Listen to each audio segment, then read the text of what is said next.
அன்பான தேவஜனமே, victory gospel search விடுதலையின் சுவிசேஷ சபை வழியாய் உங்களுக்கு கிருபையும் சமாதானமும் உண்டாவதாக. இன்று தேவன் உங்களுக்கு தரும் ஆவிக்குரிய வார்த்தை என்ன அப்படின்னா, சங்கீதம் 48:14. இந்த தேவன் என்றென்றைக்கும் உள்ள சதா காலங்களிலும் நம்முடைய தேவன் மரண பரியந்தம் நம்மை நடத்துவார். மரண பரியந்தம் நம்முடைய வாழ்க்கையில யாரும் வரமாட்டாங்க. நான் உன் கூடவே இருப்பேன்வாங்க, பிராமிஸ் பண்ற நான் உன் கூடவே இருப்பேன்வாங்க. அந்த வார்த்தைகளை நம்பி வாழாதீங்க.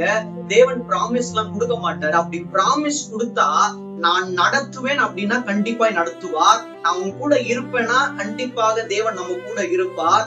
நான் நிலையாக உன்னோடு இருந்து உன்னோடு வாசம் செய்வேன் அப்படின்னு ஒரு வாக்குத்தத்தம் கொடுப்பாருன்னா அவ்வாறாக நம்மை தேவன் நடத்த வல்லவரா இருக்கிறார்.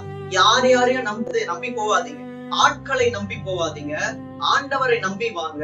உங்களுடைய வாழ்க்கையை சீரான வாழ்க்கையாய் மாற்றி அவர் சொல்றாரு, தேவன் என்றென்றைக்கும் உள்ள சதா காலங்களிலும் நம்முடைய தேவன் மரண பரியந்தம் நடத்துவார்.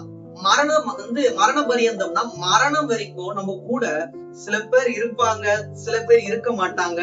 இவங்க இருப்பாங்க, என்னோட வாழ்க்கையில இவங்க இருந்தா நல்லா இருக்கும் அப்படின்னு நீங்க யார நீங்க திங்க் பண்றீங்களோ அவங்க மறுநாளே உங்களை விட்டு விலகி போயிடுவாங்க.